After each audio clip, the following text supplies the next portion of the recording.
31 दिसंबर का दिन था। नया साल चंद घंटों बाद ही दस्तक देने वाला था। लिहाजा सभी लोग नए साल के जश्न के लिए तरह तरह की प्लानिंग में व्यस्त थे। लेकिन उत्तर प्रदेश के बरेली में अगले कुछ घंटे में ऐसा होने वाला था कि लोग सदियों तक उसे भूलने वाले नहीं थे।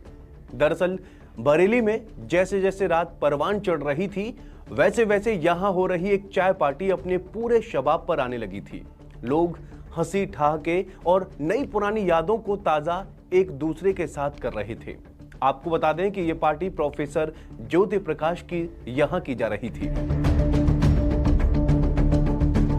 लिहाजा यहां कई नामचीन और जानी मानी हस्तियां मौजूद थीं और इन्हीं हस्तियों में एक नाम था प्रसिद्ध कवि और साहित्यकार हरिवंश राय बच्चन का।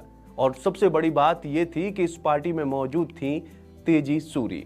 हालांकि इससे पहले तेजी सूरी और हरिवंश राय बच्चन की मुलाकात हो चुकी थी, लेकिन जब भी दोनों की नजरें एक दूसरे से मिलती थीं, तो दोनों एकटक एक दूसरे को निहारते रहते थे।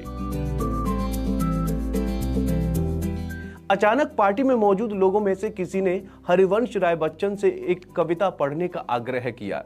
कहा जाता है कि उस दौरान हरिवंश राय बच्चन की एक कविता सुनकर तेजी की आंखों में आंसू आ गए थे और कविता समाप्त होने के बाद दोनों एक दूसरे से गले लगकर खूब रोए थे।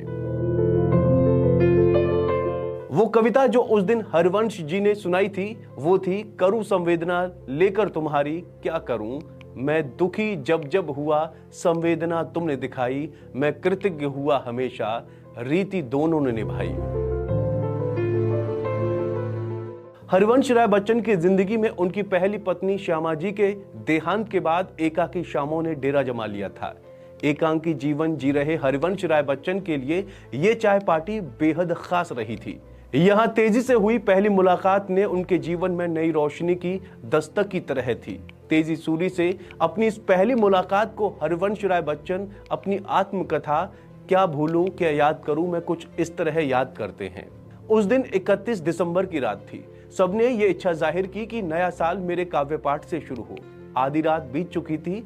मैंने केवल 2 कविताएं सुनाने का वादा किया था। सबने क्या करूं संवेदना लेकर तुम्हारी वाला गीत सुनना चाहा, जिसे मैं सुबह सुना चुका था।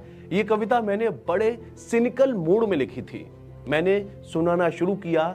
एक पलंग पर मैं बैठा था, मेरे सामने प्रकाश बैठे थे और मिस तेजी सूरी उनके पीछे खड़ी थी कि गीत खत्म हो और वो अपने कमरे में चली जाएं।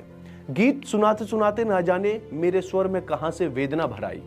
जैसे ही मैंने उस नैन से बह सकी कब इस नैन की अश्रुधारा पंक्ति पढ़ी कि देखता हूं कि मिस सूरी की आंखें डबडबा जाती हैं और टप टप उनके आंसू की बूंदें प्रकाश के कंधे पर गिर रही हैं। यह देखकर मेरा कंठ भर आता है, मेरा गला रुंध जाता है।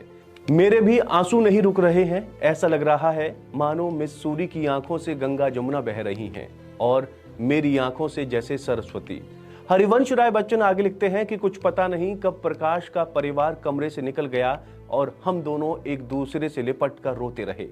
आंसुओं से कितनी फूल किनारे टूट कर गिर गए, कितने बांध बह गए, हम दोनों के कितने शाप ताप धुल गए, कितना हम बरस बरस कर हलक हुए, कितने भीग भीग कर भारी।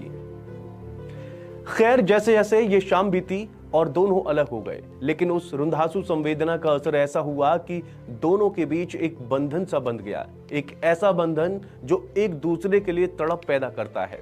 कहते हैं कि यही वो वक्त होता है जिससे आप ये पहचान सकते हैं कि आपके अंदर इश्क के अंकुर फूटने वाले हैं। और यहां भी कुछ ऐसा ही हुआ था।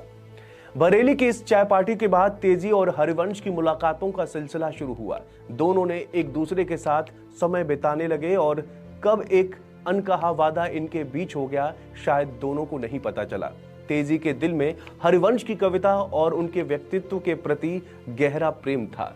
हरिवंश ने भी तेजी की सादगी और गहराई को पसंद किया, लेकिन इश्क की राहें कभी भी इतनी आसान कहां रही हैं। अगर आप इश्क के इतिहास के पुलिंदे उठाकर देखेंगे तो आपको हर एक पन्ने में कांटों का जखीरा बरामद ही हो जाता है। लेकिन बरेली के वाकये के ठीक 1 साल बाद 1942 में तेजी और हरिवंश ने एक दूसरे के साथ जीवन बिताने का फैसला लिया। ये एक प्रेम विवाह था और उस समय प्रेम विवाह किसी सामाजिक अपराध से कम न था। इसके बावजूद दोनों ने अपने प्यार और समर्पण के साथ शादी की। कहते हैं कि हरवंश और तेजी की शादी बेहद शान से की गई थी और शादी पर खुलकर खर्च भी किया गया था। बताया जाता है कि उस समय इस शादी पर 800 रुपए का खर्च हुआ था, जो उस दौर के हिसाब से एक बड़ी रकम थी। मीडिया रिपोर्ट्स के अनुसार इस शादी से हरिवंश के घर वाले खुश नहीं थे।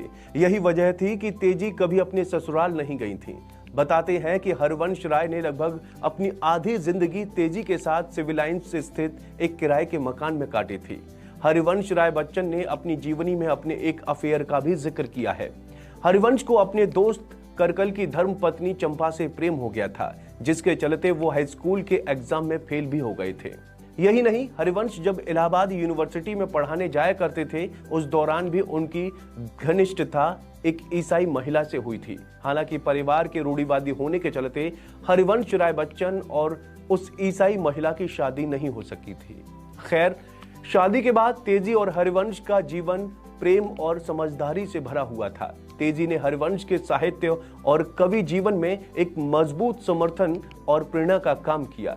हरिवंश ने अपनी कविताओं और लेखन के माध्यम से समाज पर गहरा प्रभाव डाला और तेजी उनके साथ हर कदम पर साथ खड़ी रही। तो दोस्तों, उम्मीद है जानकारी पसंद आई होगी। वीडियो कैसी लगी कमेंट करके जरूर बताएं और चैनल को जरूर सब्सक्राइब करें।